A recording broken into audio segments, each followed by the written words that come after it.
A lot of people have been asking me to make a tutorial on how I cel shade my drawings, so here it is. If you want to learn how I color my drawings, make sure to watch till the end.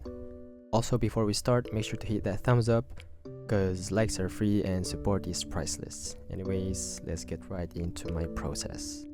For this illustration, I am drawing Invincible from the series Invincible, and the first step I usually do is I start with the flat colors. And there's a quick way for me to fill up the character with a color.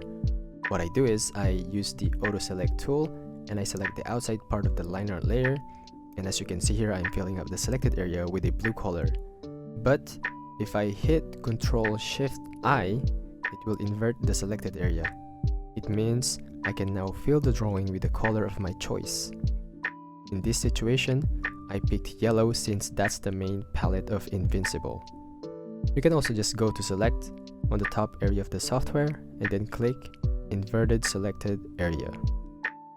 After that, I turn on lock transparent pixels, which is over here just right above the layer area. What this does is it will only let you paint or edit the flat colors you already added, meaning you cannot go over that layer. Now that I have the base color, I can now play with the hue, saturation, and luminosity of my flats. Right now though, I don't really like how my yellow looks, so if I only want to change the yellow part of the drawing, I go to select, color gamut, and then click on the yellow part.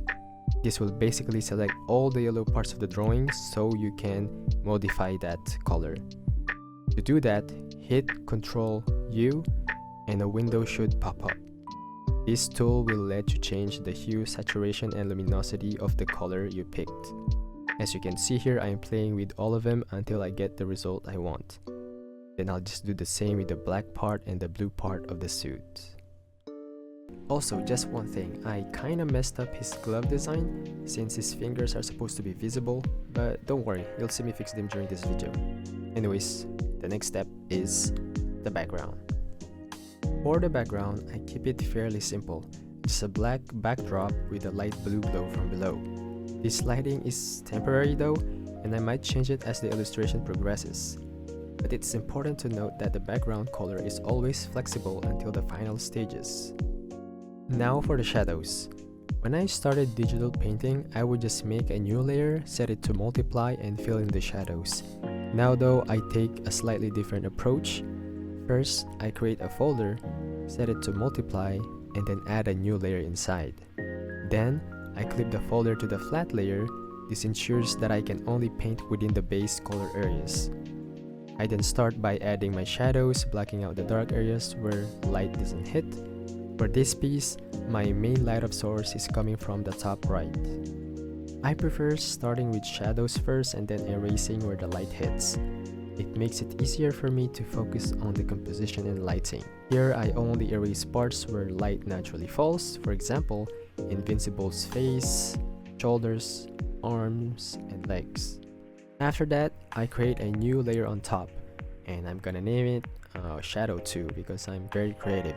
And this is for the darker shadows. I usually add them where light doesn't really reach, for example, the bottom of the chin, the armpit, bottom part of the pecs, and the bottom of the foot. I also forgot to erase some parts from the rock where he's standing, and also the side of his butt cheeks, so yeah, I erased some shadows there. Once the shadows are done, I merge the two layers and I have a shortcut for that. What I do is I make sure I'm on the top layer, and if I want to merge that top layer to the bottom layer, I click Ctrl E. That should merge the two layers together. After that, I can now play with the color of the shadows. So this is where it gets a bit complicated and a bit less logical. Right now, the shadows are very cold and blue, at least for me. And I don't really want that. I want his shadows to complement the blue background behind him, so I'm gonna make his shadow hotter and more reddish. So, let's start with his skin first. Let's click select, color gamut, and pick his skin color. Now I click Ctrl U to play with the hues and saturation. For the skin part, I made it more orangey to make him less pale. And I'll do the same thing with his suit. For the yellow part, I just made the shadow more yellowy, and for the blue and black part, I actually made them bluer and a bit darker for the black part. And that's mainly because I want the shadows to correlate with his suit and his skin. I studied color theory a long time ago, and I don't really understand why I'm doing this or why I think it works. All I know is that I like it, and you should do the same, honestly. Unless you actually want to be a good artist like everyone else. But not me though. I do what I think looks good for me. Remember, color theory is about finding what looks good. You don't have to follow strict rules. If you want your shadows to feel cooler, for a nighttime or eerie atmosphere, you can make them bluer. For a warmer look, go more reddish or yellow. Next, I create another layer under the shadow layers for lighter shadows. This layer sits between the lightest and darkest areas. It's subtle but adds depth and nuance to the figure. For the next step, I create a new layer and set this to add glow. This will be for a secondary weaker light source on the left side of the illustration. But this light source can also appear in some parts of his body, like the bottom part, even on his left side. This light source is basically the blue light coming from behind. How I picked the color for this, it's mainly a bluish saturated color, but it can change easily as you can see in the time-lapse. Always play with the colors using the hue and saturation tool. Again, just reminding you guys, it's Ctrl plus U to make the tool appear. This light is definitely weaker than the sun I put on the top right, so this light shouldn't be too bright so it doesn't fight with the main light source. You can even see me adding it on the abs, his side muscles, even on his left knuckle. But the main reason for this light is to make the right side of his face lit. I just think it looks cool that way. Let's not forget the lighting on his goggles too, and also on his teeth. Changing the color of the lighting one last time, just some minor changes as you can see. Once that's done, I start adding highlights on the drawing using a grayish blue color, as you can see on the color wheel at the top left. This part should be subtle. I also added lighting on his hair to make it pop even more. You will see me play with the color very often, but I do it subtly most of the time, unless I want a completely different vibe for the drawing. Now for the fun part, I had to add blood on this illustration, because otherwise it wouldn't be. Anyways, for this one I don't really have an explanation. I just started adding blood everywhere, especially onto his arms and a bit on his face, and yeah. While I'm adding the blood on Invincible, let me talk about my new Discord server that I recently made. My community and I do bi-weekly challenges where I create a topic and we do that topic together with a certain amount of time. For example, right now our main goal is to redraw a comic/manga page, and we had a couple of days to do it. We also did a 4-story page manga 2 weeks ago, and it was very fun actually.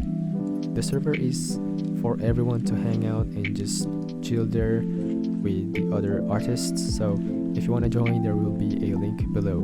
Anyways, for the next step, I had to put a rim light to make sure the figure popped out even more. So, in the add glow layer, I added a white trim light on the left side of his body. And we should be 98% done. You will see me playing with the color here, just to see what kind of other vibes are there that are good in this illustration. The purple won't look good to me, but I didn't really feel it with the color palette of Invincible. I also tried to make it yellow, but that just made everything yellow. So I tried a greenish blue, which kind of worked, but I'm pretty sure I changed that in the end.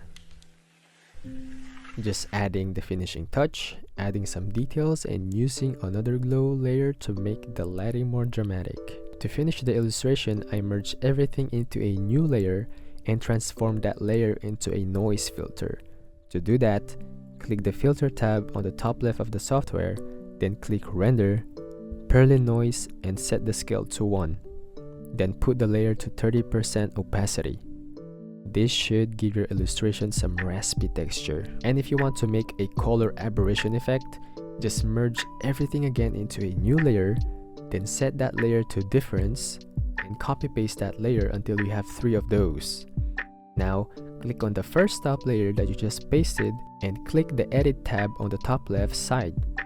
Then tonal correction, level correction, select red, then drag the right arrow to the left. Now click the second layer and do the previous steps again, but this time you set it to green, then drag that right arrow to the left, and you do the same thing for the last layer. Set it to blue, then drag the right arrow to the left. If you've done everything correctly, your drawing should look fine and not look weird. Now, if I move one of the layers that has the difference effect, you will start seeing the aberration thingy. The effect will change according to the layer you're moving. For me, I like to move the middle layer. It gives the illustration a greener color aberration, and I like that. I will move it 2 to 3 pixels and we should be done. I hope you enjoyed the video and found it helpful. If you want to support me on Patreon, I'll put a link on the description below. It would really help me a lot to continue doing this kind of content. So I thank you all again and see you next time.